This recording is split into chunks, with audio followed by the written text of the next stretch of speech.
তাদের আল্লাহ পাক বিবরণ দিচ্ছেন কি রকম হবে তারা।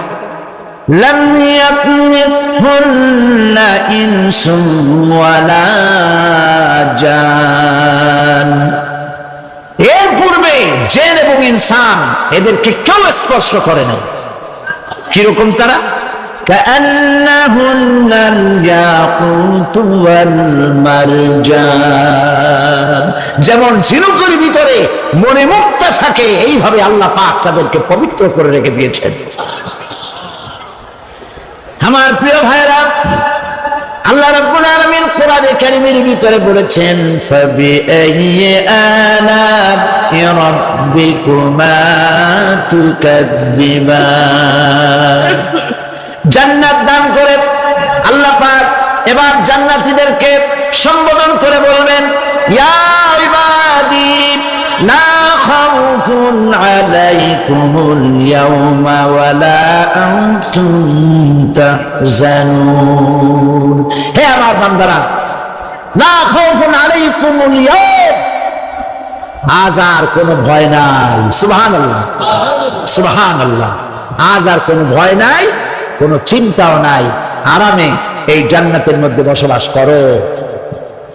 এরপরে আল্লাহ পাক জিজ্ঞেস করবেন ও আমার জান্নাতীরা, আমি যেসব ওয়াদা করছিলাম আমার ওয়াদা মোতাবেক সমস্ত নিয়ামত পেয়েছো? তারা বলবে হ্যাঁ পেয়েছি, সব নিয়ামত আপনার ওয়াদা মোতাবেক সব পেয়েছি। আল্লাহ রাব্বুল আলামিন বলবেন সব পাও নাই, ওয়ানাদাইনা মাজিদ, আমার কাছে আরো বেশি আছে। সুবহানাল্লাহ,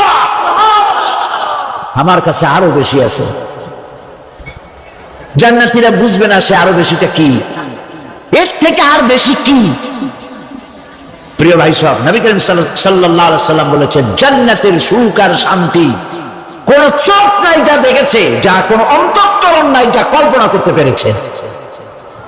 এই জান্নাত মুত্তাকিদের জন্য আল্লাহ রাখছেন। সুবহানাল্লাহ। জান্নাতীরা ভাবতেও পারবে না সেই নিয়ামতগুলি কি। প্রিয় ভাই সব, সেই মুহূর্তে আল্লাহর নবী মুহাম্মদুর রাসূলুল্লাহ সাল্লাল্লাহু আলাইহি ওয়াসাল্লাম বলবেন রব্বুল আলামিন, আমার উম্মতেরা জান্নাতীরা বুঝতে পারে নাই আপনার কাছে কি নিয়ামত আরো বেশি আছে। আমার এই উম্মতেরা জান্নাতীরা আপনার ওয়াদা মোতাবেক সব পেয়েছে, কিন্তু একটি জিনিস এখনো তাদের কিসমতে হয় নাই। সেই জিনিসটা হলো যারা তার রবকে না দেখে শুধু কোরআন আর হাদিসের কথা শুনে আরবের ঘুম হারাম করে তাহাজ্জুদের নামাজ আদায় করেছিল, চোখের পানি ফেলেছিল, যারা জান্নাত দেখে নাই, জাহান্নাম দেখে নাই, আপনাকে ভয় করে যারা জীবন পরিচালনা করেছিল, যারা আপনাকে দেখে নাই, না দেখে শুধু কোরআন হাদিস বিশ্বাস করে যারা অকাতরে নিজেদের জীবন বিলায় দিয়েছিল, এই জান্নাতীরা এখন পর্যন্ত তার রবকে দেখতে পারে নাই। আল্লাহ রাব্বুল আলামিন তার সামনে থেকে ৭০,০০০ পর্দা সরে যাবে। আল্লাহ পাক বান্দাদের আরজি পুরা করার জন্য জান্নাতীদের সামনে তিনি জালোয়া ফরজ হবে। কোরআন শরীফের ভিতরে আল্লাহ পাক বলেন জান্নাতীরা তারা আল্লাহর দিকে, জান্নাতীরা তার রবের দিকে তাকিয়ে থাকবে, আর রব তার বান্দাদের দিকে তাকায়া থাকবে। প্রাণ ভরে জান্নাতীরা রবকে দেখবে। সুবহানাল্লাহ, আল্লাহ পাককে দেখবে। প্রাণ খুলে আজ দোয়া করি রব্বুল আলামিন জান্নাতের যেই পরিবেশে যেই জায়গায় তুমি দয়া করে তোমার গোলামদেরকে তুমি নিজেই দর্শন দিবে, দেখা দিবে। মনিব ও আমাদের রব, আজ এই বিশাল জনসমুদ্র নিয়ে তোমার দরবারে আবেগ ভরা কণ্ঠে বলি, যে অনুষ্ঠানটি তুমি এমন মুবারক অনুষ্ঠান করবে যেখানে তুমি জান্নাতীদেরকে দেখা দিবে, ওই জান্নাতের কোনো একটি, ওই অনুষ্ঠানের কোনো একটি কোনায় কানায় আমাদেরকেও দাঁড় করাইয়া দেখান। গভীর রাত্রে হযরত ফাতিমা রাদিয়াল্লাহু তাআলা আনহা ইন্তেকাল করলেন। কিছু সংখ্যক সাহাবীদের কাছে খবর দিয়া অল্প সময়ের ভিতরে জানাজার ব্যবস্থা করা হলো। হযরতে আবু যর গিফারী রাদিয়াল্লাহু তাআলা আনহু কবরের ভিতরে নেমে গেলেন। কবরের ভিতরে নেমে গিয়া হযরতে আবু যর বলেন, রে কবর, তোর ভিতরে আজকে কাকে রাখবো, তুই কি তা জানিস নাকি? কোনো জবাব আসে না। হযরতে আবু যর বলেন, কবর রে, তোর ভিতরে আজকে যাকে রাখবো তিনি হতেছেন হযরত ইমাম হাসান হোসেনের মা, বেহেশতের সমস্ত জওয়ানদের সরদার হবেন যারা, সেই দুইজনের মা তোর ভিতরে রাখবো, খবরদার বেয়াদবি করবি না। কোন জবাব না পেয়ে হযরত আবু যর বলেন, ওগো কবরের মাটি, তোর ভিতরে কাকে রাখবো কি জানিস? আসাদুল্লাহিল গালিব, দুনিয়ার সমস্ত কাফেরদের বিরুদ্ধে আল্লাহ রাব্বুল আলামিন যাকে বাঘ বানিয়ে পাঠালেন, সেই হযরতে আলী তার স্ত্রী রেখে যাব, খবরদার বেয়াদবি করবি না। কোনো জবাব আসে না।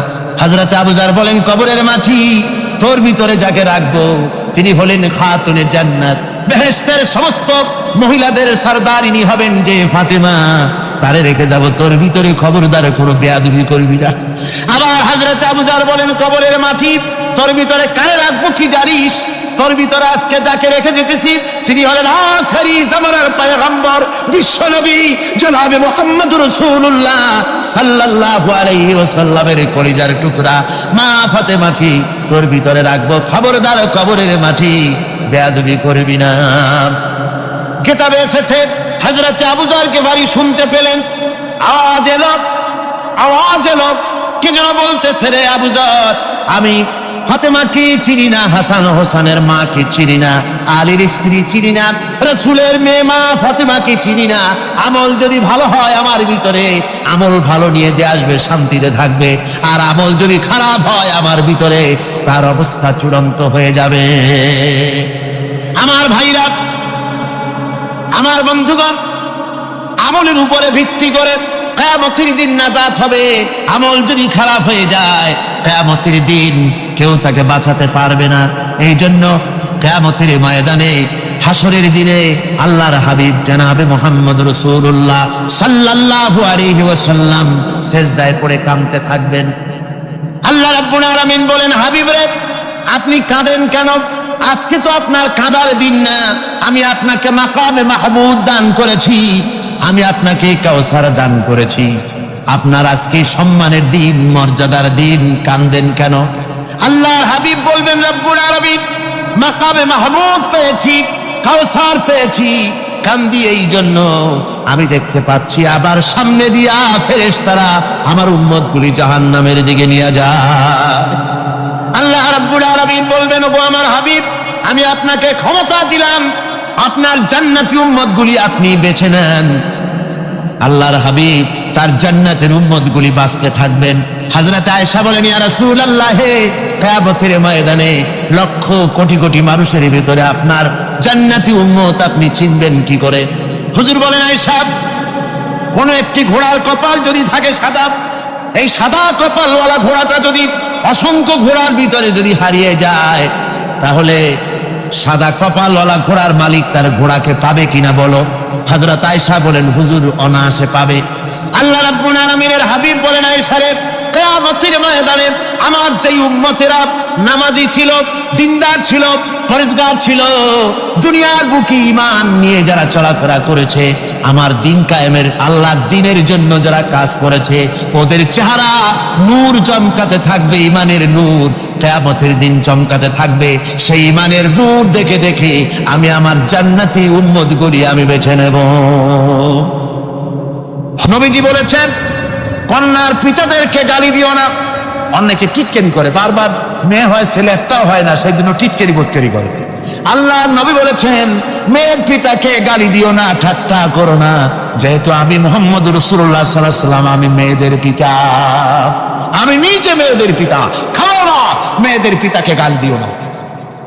রাসূলুল্লাহ বলেছেন, আকাশের নিচে জমিনের উপরে খাদিজার মতো মহিলা আর নাই। সেই হযরতে খাদিজা রাসূলের 4টি মেয়ে পেটে ধারণ করেছিলেন। সুবহানাল্লাহ। মেয়ের প্রতি রাসূলুল্লাহ যথেষ্ট মহব্বত করতেন, মেয়েকে খুব ভালোবাসতেন হুজুর সাল্লাল্লাহু আলাইহি ওয়াসাল্লাম। হুজুরের কলিজার টুকরা ছিলেন মা ফাতিমা রাদিয়াল্লাহু তাআলা আনহা। হুজুর যখন কোথাও যেতেন, সকলের শেষে দেখা করতেন ফাতেমার সঙ্গে, আর বিদেশ থেকে সফর করে এসে সকলের আগে দেখা করতেন ফাতেমার সঙ্গে। সুবহানাল্লাহ। রাসূলুল্লাহ বলেছেন, তোমরা যখন বাজারে যাবে বা ব্যবসা করতে যাবে বা বিদেশে যাবে, আসার সময় যে সব হাদিয়া নিয়ে আসো। আমরা যখন বাইরে যাই, বাজারে যাই, কিছু হাদিয়া আনি না? জামা, কাপড়, চকলেট ইত্যাদি আমরা আনে থাকি। রাসূলুল্লাহ বলেছেন, হাদিয়াগুলি তোমরা যারা বিদেশে যাও, বাজারে যাও, হাদিয়া আনবে, আর এনে ঘরের মধ্যে ঢুকে তা শুরু করবে মেয়েকে দিয়ে। প্রথমে দেবে মেয়েকে। সুবহানাল্লাহ। মেয়ের মর্যাদা ইসলামে সব চাইতে বেশি। কোন যুগে? যে যুগে মেয়ে হলে পরেই মাটির নিচে ঘেরে রাখতো, আছাড় মেরে বের ফেলে দিত। কোন অপরাধে তাদেরকে হত্যা করা হলো, আল্লাহ পাক কোরআনে কারীমের মধ্যে বলেছেন তাদের অপরাধ আর কিছু না, তারা নারী, এই জন্য তাদেরকে মেরে ফেলা হতো। রাসূলুল্লাহ তাদের ইজ্জত দিলেন। সুবহানাল্লাহ বিহামদিহি। রাসূলুল্লাহ সম্মান দিলেন, ইজ্জত দিলেন তাদেরকে। কন্যা হিসাবে নারীর এই মর্যাদা। ফাতেমাকে রাসূল এত ভালোবাসতেন, ইন্তেকালের সময় হযরত ফাতেমা কাঁদতে কাঁদতে বেহুশ হয়ে যাওয়ার উপক্রম হয়ে গেছে। রাসূলুল্লাহ হযরত ফাতেমাকে ইশারা দিলেন। হযরত ফাতেমা তার কান নিয়ে রাসূলুল্লাহর মুখের কাছে লাগাই দিলেন। আল্লাহর নবী কি যেন বললেন কানে কানে, হযরত ফাতেমার কান্না বন্ধ হয়ে গেল। হযরত আয়েশা বলেন, মা, রাসূলুল্লাহ তোমার কানে কানে কি বললো আর তোমার কান্না বন্ধ হয়ে গেল? হযরত ফাতেমা বলেন, ইয়া আম্মা জান, আমার আব্বা আমার কানে কানে বললো, মা ফাতেমা তুই কাঁদিস না, তোর কান্না আমার বরদাস্ত হয় না, তোমাকে কাঁদতে হবে না। আমি তোমাকে সুসংবাদ দিয়ে যেতেছি, আমি মরে যাওয়ার পর সর্বপ্রথম তোমার সাথে আমার দেখা হবে। রাসূলুল্লাহর এই ভবিষ্যৎবাণী হযরত ফাতেমা বুঝতে পেরেছেন যে হুজুরের ইন্তেকালের পরে আমার বেশি দেরি হবে না, আমিও তাড়াতাড়ি হুজুরের সাথে শামিল হতে পারবো। হুজুরের ইন্তেকালের 6 মাস পরেই হযরত ফাতেমা রাদিয়াল্লাহু তাআলা আনহা ইন্তেকাল করেছেন। কন্যা হিসাবে নারীর মর্যাদা ইসলাম অনেক অনেক গুণে বাড়িয়ে দিয়েছে। এই কন্যা শিশু, কৈশোর, যৌবন পেরিয়ে যখন যৌবনে তার বিয়ে হয়ে যায়, আল্লাহ রাব্বুল আলামিন তখন বলেন, ওয়া মিন আয়াতিহি আন খালাকা লাকুম মিন আনফুসিকুম আজওয়াজান লিতাসকুনু ইলাইহা ওয়া জাআলা বাইনাকুম মাওয়াদ্দাতান ওয়া রাহমা। আল্লাহ পাক বলেন, আমার নিদর্শনের ভিতরে এটাও একটি নিদর্শন যে আমি তোমাদের থেকে তোমাদের জোড়া তৈরি করেছি, তোমাদের স্ত্রীদেরকে তৈরি করেছি, তোমাদের সাথে তোমাদের স্ত্রীর ভালোবাসা সৃষ্টি করেছি, মহব্বত সৃষ্টি করেছি। এই মহব্বত আমি আল্লাহ তৈরি করেছি।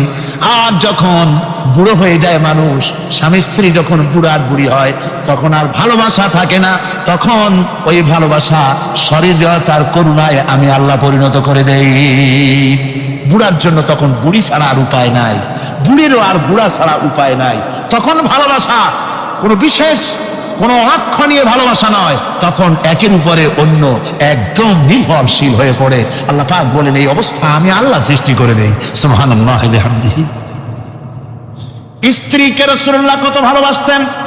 আল্লাহর নবী বলেছেন, আমার কাছে 3টা জিনিস প্রিয়, একটা হচ্ছে সুগন্ধি, একটা হচ্ছে নামাজ, আর একটা হচ্ছে স্ত্রী। সুবহানাল্লাহ। স্ত্রী আমার কাছে প্রিয়।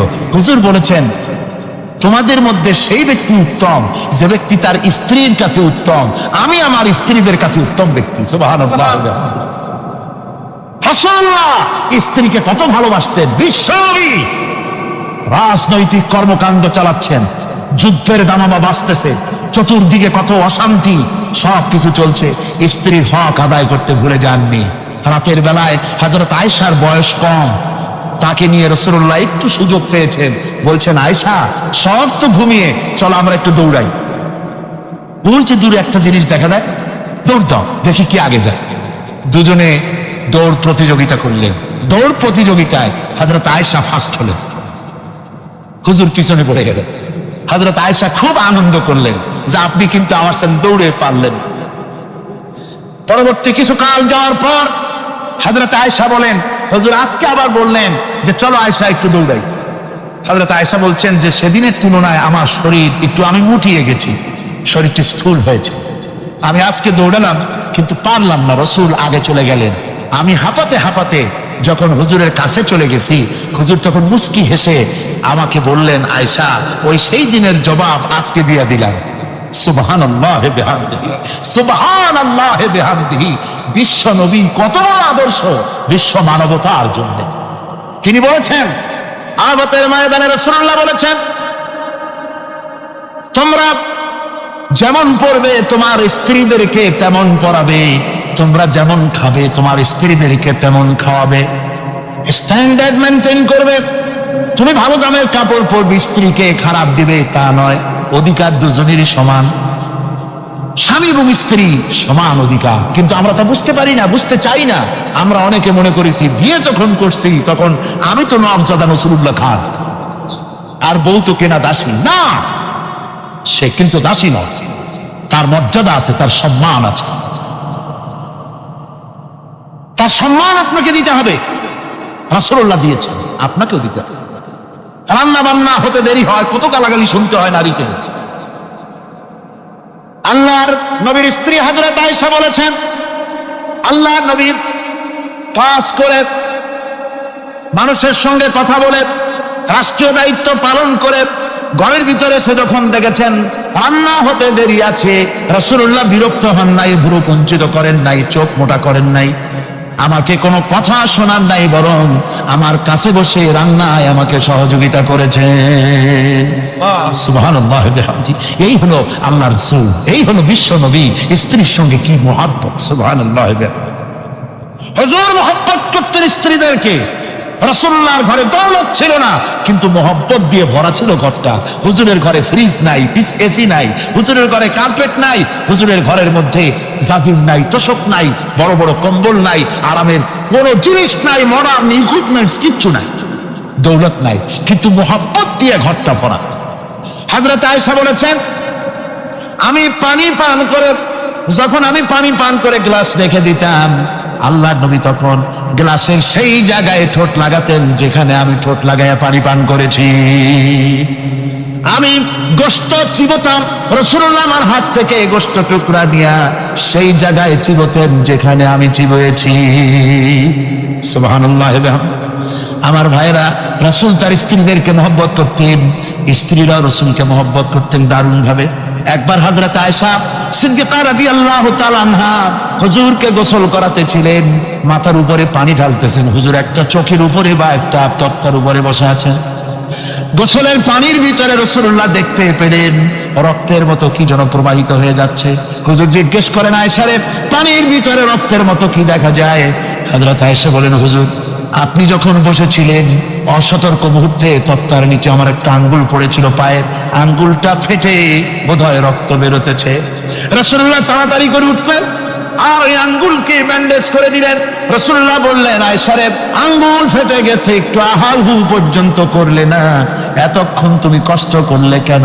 হযরত আয়েশা বলেন, ইয়া রাসূলুল্লাহ, ওটা তো একটা পায়ের আঙ্গুল। আয়েশার কলিজাটা ফেটে যদি রক্ত বেরোতো, রাসূলুল্লাহকে উঠতে বলতে আমি পারতাম না। কি মহব্বত রাসূলের সাথে! হযরত আয়েশা বলেন, হুজুর সাল্লাল্লাহু আলাইহি ওয়াসাল্লাম স্ত্রীদেরকে এত ভালোবাসতেন, আমাদের ঘরে গোশত টোস্ত তেমন রান্না বান্না খুব কম হতো।